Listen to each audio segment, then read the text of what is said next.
if you're trying to win now, the best five you could put together is like Cornette, McCain, Jeremy Grant, Duncan Robinson, and Jose Alvarado or something like that.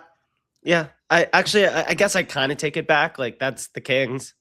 Yeah, You know? they wouldn't be the worst team in the league.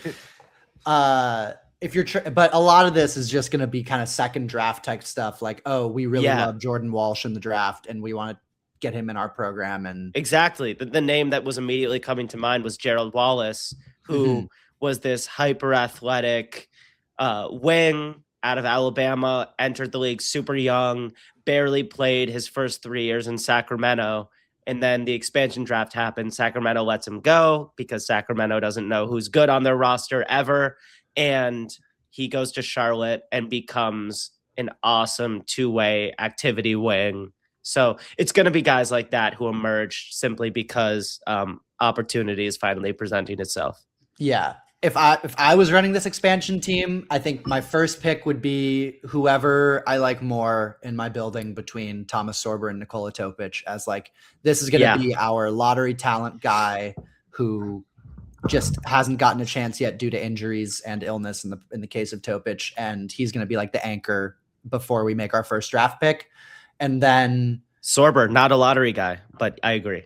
Wasn't he 13 or 14? Maybe not. I think he was 15. Okay. Close enough. I would probably take Sorber of the two, since there's kind of less. He's like got a little bit more of the new car shine on him, I guess, because we haven't seen him at all. But I think those, if each team was getting a pick from this whole pool of players, I think Sorber and Topic would probably be the top two picks just from like a prospect perspective. And then maybe I want Luke Cornett as like an anchor culture guy. Yeah.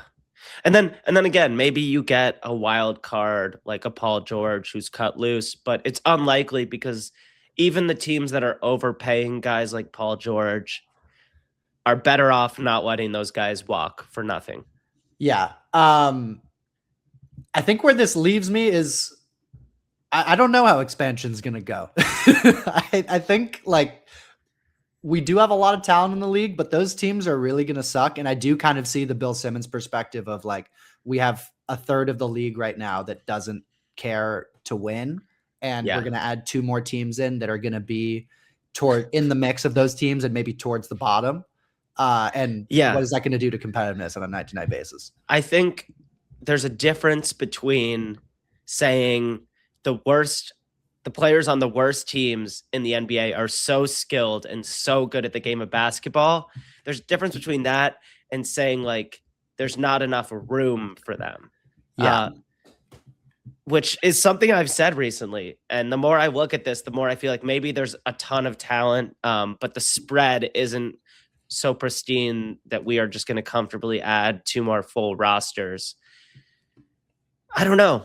Because it's like you watch even the Kings, who are a complete shit show. Like, you and I both really liked Devin Carter. I mean, Malik Monk on his night still looks like, the best player ever if you just drop him into 1980. But that doesn't mean you should add two teams because, again, the Kings are starting Daquan Plowden, who entered my life a few weeks ago.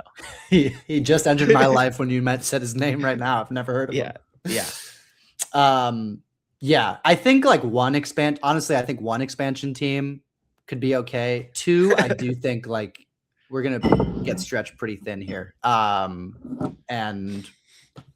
the NBA will adjust, like more guys will come into the league and it's expanding with the different like pathways to the league that are opening up between Europe, NBA Africa, the way basketball is growing in Australia.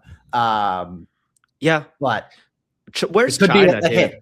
It's time for China to give us a couple more dudes. I mean, everyone talks about how massive basketball is in China. I know the population leans shorter, so they probably don't have per capita as many potential dudes, but it is kind of crazy how few legitimate Chinese NBA players there have been, and Yang isn't helping their case much right now. No, fingers crossed for Yang. But just to push back on what I said, I do think that there are so many really talented guys who are waiting in the wing just for a chance to play 25 minutes. And not all of them are going to be great with higher usage, but one or two of them will.